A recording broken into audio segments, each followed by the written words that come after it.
If you've ever tried to play complex patterns with picking, then you're probably familiar with this feeling of getting stuck in the strings and having to make jumping movements with your picking hand to get back out again. This is string hopping. And it's something we talk about all the time in Cracking the Code, almost like a kind of villain. But what exactly is string hopping and what makes it so inefficient? Well, let's take a look at an example. This clock face movement of the wrist is called deviation, and it's a really common method of alternate picking. It's a rotational movement in this plane here, where the center of the rotation is your wrist. When you rotate in this direction, this is called ulnar deviation, and that's the downstroke. The reverse rotation in this direction is radial deviation, and that is the upstroke. No matter which direction you move the hand, either down or up, you get a note. And that's the whole point of alternate picking. This is why deviation is so efficient. When you look at it from the perspective of the strings, you can see that the movement is entirely side to side. There's no up and down component. This is great for playing notes on a single string, but what happens when you want to move to a new string? Well, this happens. This is the jumping movement of string hopping, and if you do it repeatedly, you can see its familiar curved trajectory.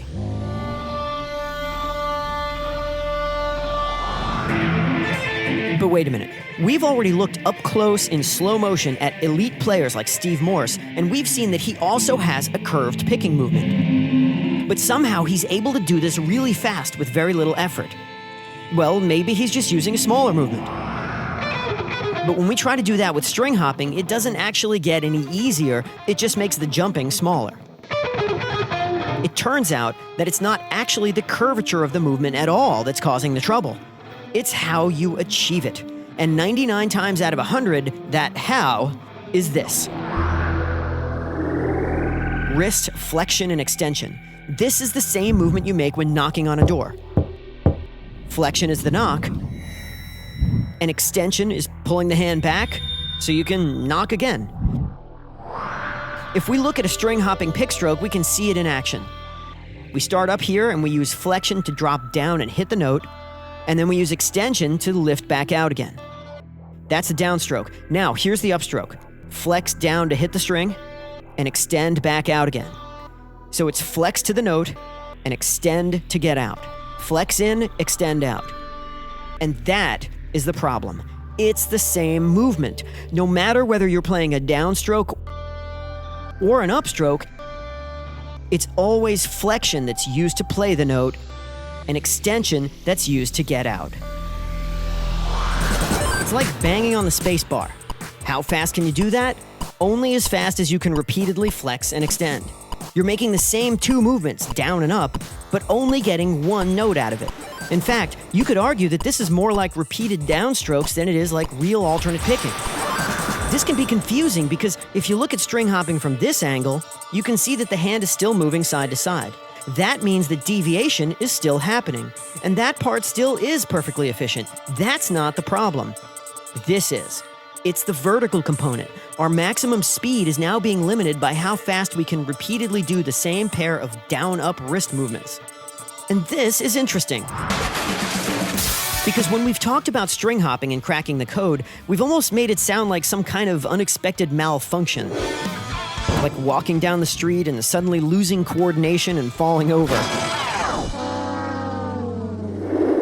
But that's not really the case at all. This flexion and extension movement is actually a technique. It's not the most efficient movement for switching strings, but it's definitely a specific one, and most players do it the same way.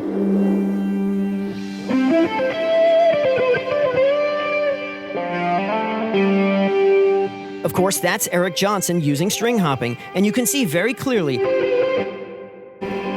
there's the flex, and there's the extend. He actually has a name for it. He calls it the bounce technique. One technique that's very essential to me, playing with a pick, is what I call the bounce technique. On Eric's instructional video, Total Electric Guitar, he actually tells us how to do it. It's achieved by the correct up and down. That basketball dribbling motion is the telltale flexion and extension of string hopping. By the correct up and down stroke. And he knows that it's not super efficient because he talks about how hard it is to stay loose while doing it. The idea is just to keep that, you got to keep the wrist loose to get that. It's a little harder to work on. I usually use that to warm up with, really to keep that very agile. No matter what you do, repeatedly making the same movement is never going to be as fast as using opposing movements which alternate. And Eric knows this because when he speeds up, he completely abandons the bounce technique for a better one. We know that movement. That's deviation.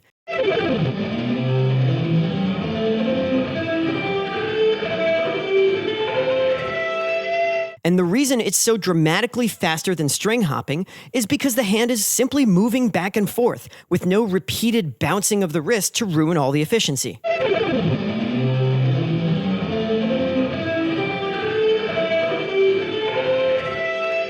But wait a minute, we already saw that deviation has no vertical component to it. Then how is Eric getting across the strings at super speed with no string hopping? Well, if you've been watching Cracking the Code, you already know the answer to that one. In Eric's case, it is of course downward pickslanting, which is just a fancy way of saying that we took an alternate picking technique like deviation and tilted it on its side, so that the picking motion itself now moves into and out of the strings automatically, with no additional wrist or arm movements necessary. The key here is that movements like deviation are naturally efficient because the upstroke and the downstroke are mirror images of one another, each using an opposing set of muscles, so the whole system really does alternate. Amazingly, this is also true of Steve's technique.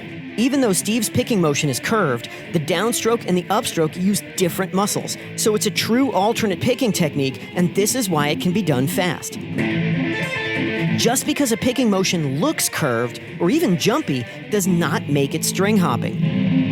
In fact, efficient, curved picking movements are the norm in bluegrass,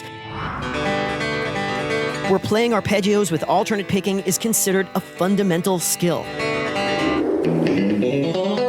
You'll also see cross-picking movements in the playing of country masters like the amazing Albert Lee. The point here is that picking movements that look similar on the surface can actually feel and operate quite differently mechanically.